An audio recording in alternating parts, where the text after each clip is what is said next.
Ya, selamat siang teman-teman.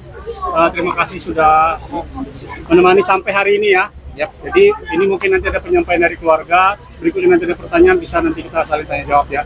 Nanti mungkin ucapan terima kasih dulu kan dari keluarga ya. Dan bagaimana proses hari ini?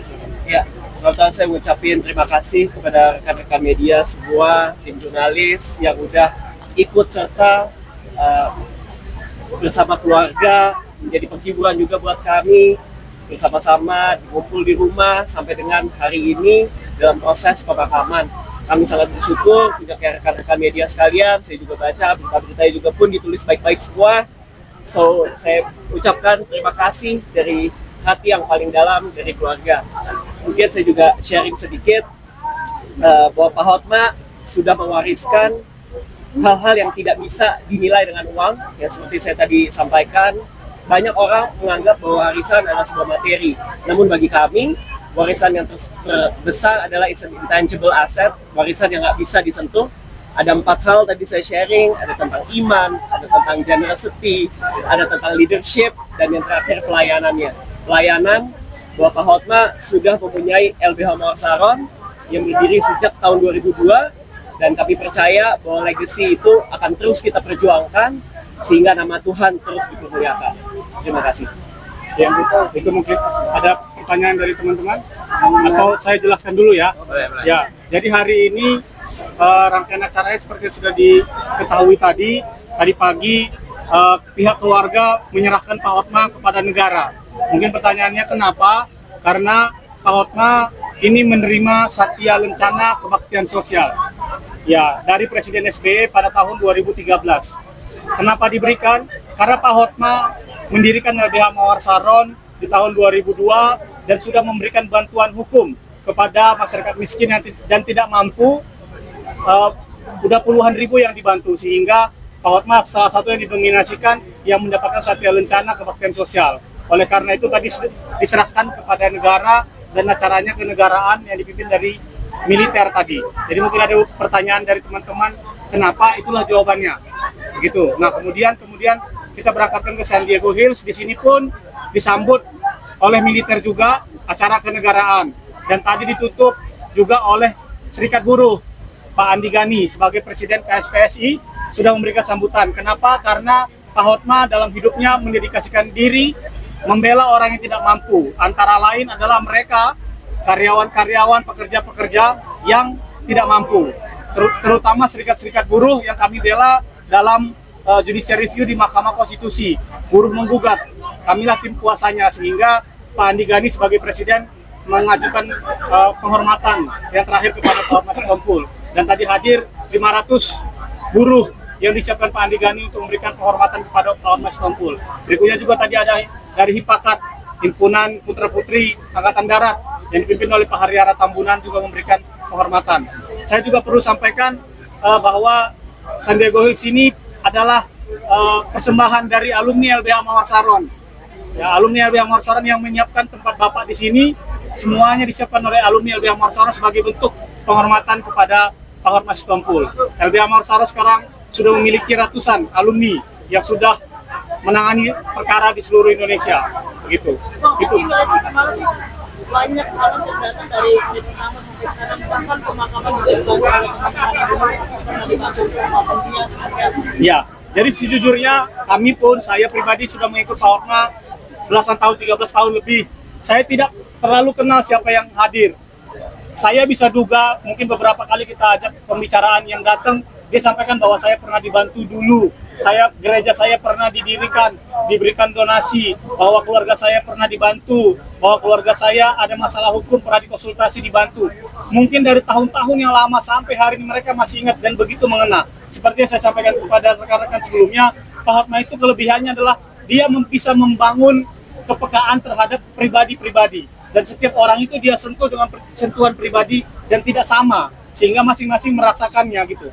Jadi yang hadir itu pun mungkin Pak Dito, Bu Olin, nggak banyak yang kenal. Kami hanya menyambut saja, tapi mereka yang bercerita, saya dulu teman Pak Hotma, saya dulu dibantu oleh Pak Hotma, begitu. Kebaikan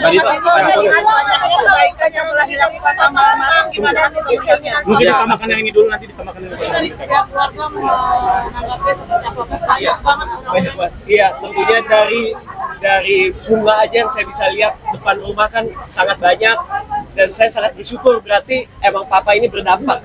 Biasanya kita bisa ngelihat orang itu berdampaknya seperti apa pada saat dia udah di kuburan, seberapa banyak yang datang. Dan saya percaya dan saya sangat bangga punya papa seperti Pak Mas Kompur. Seremonial Katanya sekali. upacara militer ini memang senangnya papa, Iya. membuat papa senang. Iya, jadi dulu kebetulan Pak Hotma merupakan tim penasehat TNI Polri zaman dulu. Dan papa selalu senang kayak upacara militer seperti itu. Dan waktu itu pernah ngomong ke saya bahwa lihat deh tuh, nanti kalau papa udah meninggal pasti papa bisa dapat prosesi upacara militer karena beliau mendapatkan Satya Lencana. Dan kita bisa lihat bahwa pada hari ini mimpinya terwujud. Ya. Mas Ito mungkin hari ini terlihat tegar. Alasannya apa sih, Mas? Kalau saya yang kemarin saya sudah bilang bahwa bagi kami hidup adalah Kristus dan mati adalah keuntungan.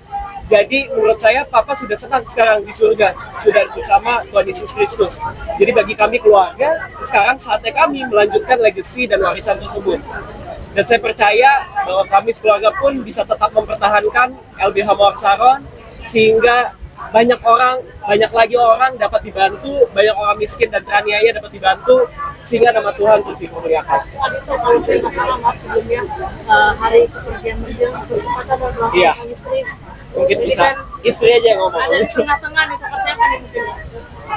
Jadi mungkin juga bercerita sedikit, Papa itu sudah gagal ginjal dari Januari tahun lalu. Jadi banyak yang kaget tentang kepergian Papa.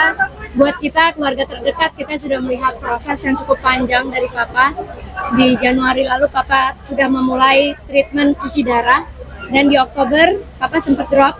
Dari Jakarta kita terbangin ke Penang, naik pesawat SOS. Di situ Papa koma 40 hari di ICU, tidak sadarkan diri. Di situ kita bergantian sama-sama keluarga untuk jagain Papa. Sampai akhirnya Papa diberi kesempatan kedua, dan menurut kita itu udah mujizat banget ya. Januari kita bisa bawa Papa pulang kembali ke Jakarta gitu. Dan di momen itu kita spend setiap hari sama Papa karena kita tinggal bersama. Jadi menurut aku 4 bulan itu sangat spesial gitu buat kita sebagai keluarga.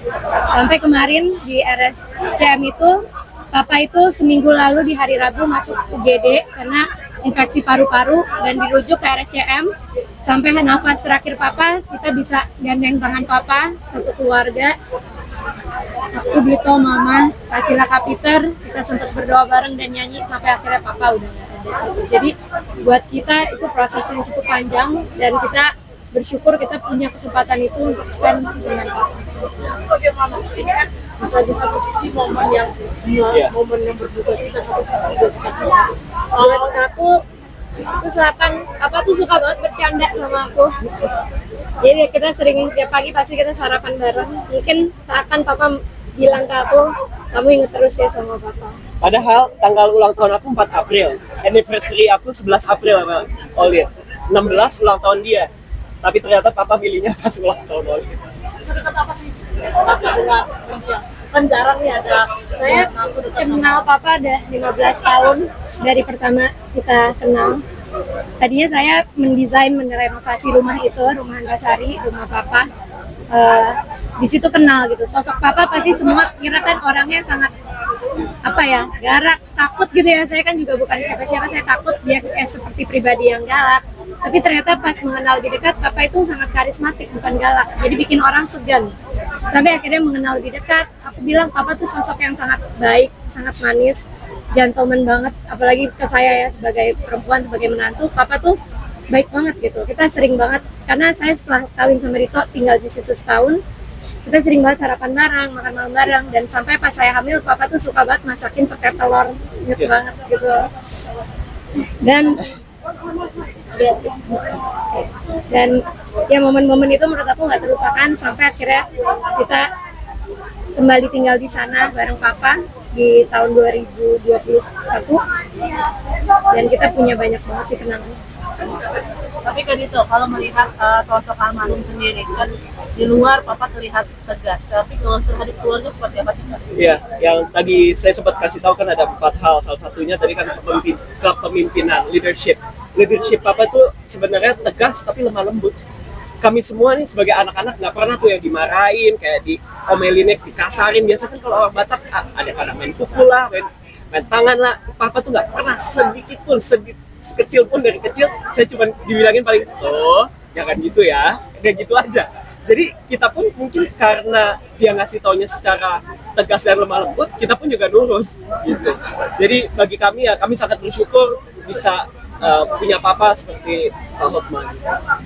Mungkin doanya untuk beliau dan Kalau doanya tentu saya percaya bahwa papa sekarang sudah bahagia, papa sudah tidak sakit-sakit lagi, karena papa, saya percaya papa masih memelihara imannya sampai akhir, sehingga sekarang saya yakin dan percaya papa sudah bersama Yesus Kristus, sehingga buat kami semua juga di sini tinggal melanjutkan 4 legacy yang tadi saya sudah ceritakan.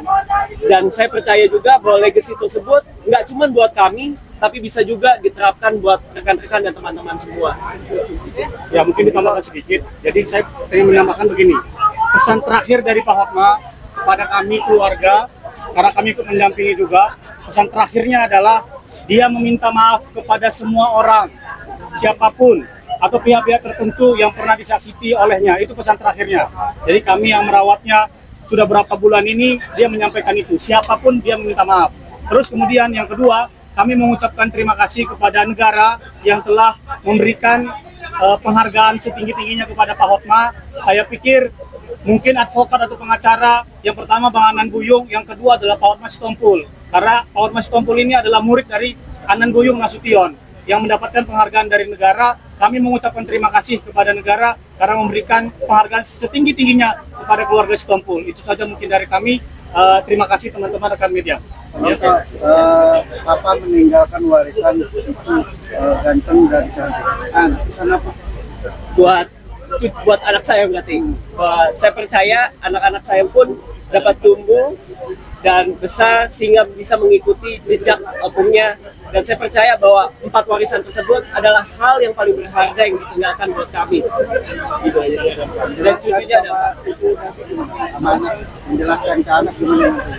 menjelaskan ke anak ya, menurut saya paling gampang untuk menjelaskan ke anak bukan dari ucapan tapi dari perbuatan. Karena kita menjalankannya sebagai contoh, kita harus melakukannya. Kalau enggak, kita nggak walk the talk aja. Jadi satu-satu cara untuk melanjutkan warisan tersebut adalah melakukannya. Bapak tinggalkan berapa anak dan berapa cucu? Kalau cucu ada 4, dari saya ada 2 laki-laki perempuan, dari kakak saya perempuan-perempuan. Kita dua bersaudara. Demikian ya teman-teman ya. Terima kasih ya. Terima kasih semua. Terima kasih. Ya.